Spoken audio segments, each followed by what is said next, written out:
It happens every year, without any prior notice.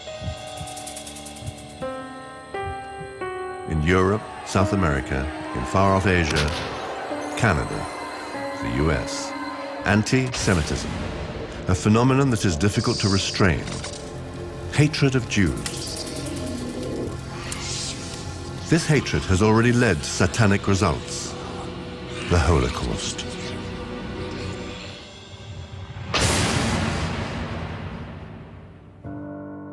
Author and Nobel laureate Elie Wiesel. Never shall I forget that night, the first night in camp that turned my life into one long night 7 times sealed. Never shall I forget that smoke. Never shall I forget the small faces of the children whose bodies I saw transformed into smoke under a silent sky. Never shall I forget those flames that consumed my faith forever. Peter Wiesel, Elie Wiesel's nephew, left Budapest because of anti-Semitism. I don't feel comfortable here. I think all of Europe has a very strong rise of anti-Semitism and anti-Zionism. The shoes that are here represent when they threw Jews into the Danube, tying barbed wire around them. Nowadays, they put pigs' heads here and pigs' feet into the shoes without fear of retribution. In Venezuela, there is scalding criticism of Jews. Growing manifestations of anti-Semitism are commonplace. Constantemente en los medios de comunicación, sea televisión, en radio, en internet, están hablando muy mal de Israel y de los judíos. Mi convicción es que eso realmente viene como de línea gubernamental y va bajando hacia la población. In France, too, manifestations of anti-Semitism are sprouting up all over. These are unacceptable. Et ce sont des gamins qui s'amusaient d'une manière très violente à lancer des cailloux, des pierres très grosses à la maison. Une autre de mes filles a été attaquée dans la rue, en bas de chez nous. On l'a obligée de se mettre à genoux et de crier « Vive la Palestine », dire à ma fille qui un jour est venue vers moi en disant « Maman, j'aimerais bien ne plus être juive ». Pelevris, a contemporary Greek writer and historian, wrote the book Jews, the Whole Truth. He was accused of anti-Semitism, but was exonerated in court. A Jewish lawyer who closely followed the case noted that anti-Semitism had penetrated everywhere.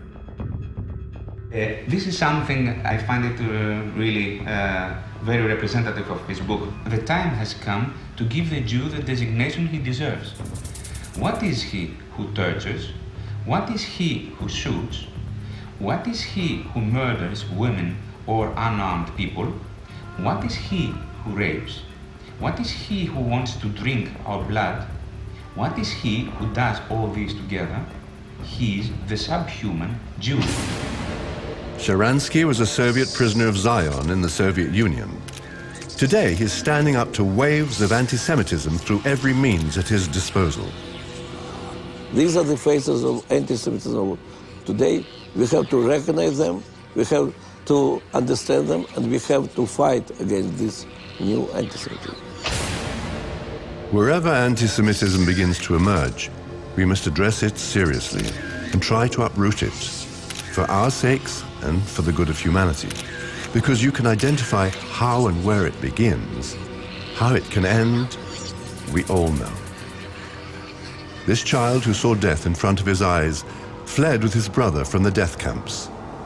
Later on, he stood before Jewish leaders and said, "This child on the picture, that's me. You, leaders of Jews in diaspora, and all the communities that you represent, you have the chance, you have the opportunity, you are privileged to have the chance to come like the doves who feel that this is their home." Scapegoating and stereotyping have long been at the heart of religious persecution, and some of its vilest forms have been in anti-Semitic words and acts. Since the turn of the millennium, there has been an increase in violence against Jews in Europe. Arson at Jewish schools, vandalism and desecration of synagogues and cemeteries. as well as attacks and verbal abuse of individuals. It goes without saying that we are all shamed by these incidents, but they are promoted by a small minority of extremists who do not represent the wider communities they claim to. These acts are offensive not just to Jews, but to all supporters of religious freedom and tolerance worldwide.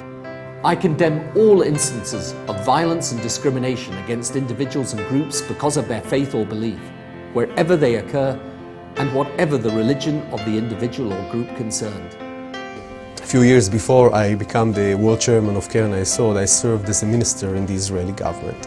On the day of swearing in to become a minister, my father, who is a Holocaust survivor, told me about his childhood. He told me how he saw his father being killed by the Germans, how he had to hide himself, to look for shelters for years. And he said, you know, as a child, I didn't have childhood. I couldn't imagine myself growing up, having a family, having a son. And if somebody would have told me that I'm going to have a son that will be a minister, and a minister in the Jewish state, I couldn't even imagine something like this being happening. And that was only 60 and something years ago, not too long. I truly believe that as long as the gates of Jerusalem are open, the gates of Auschwitz will remain closed. And this is what Keren Hayesod is all about. Leading the fight against anti-Semitism, Jewish communities throughout the world must remember that there is one place that must be preserved like the apple of one's eye. There is one place where every Jew, in times of distress, can find a home and feel part of a real, warm and embracing family. The State of Israel.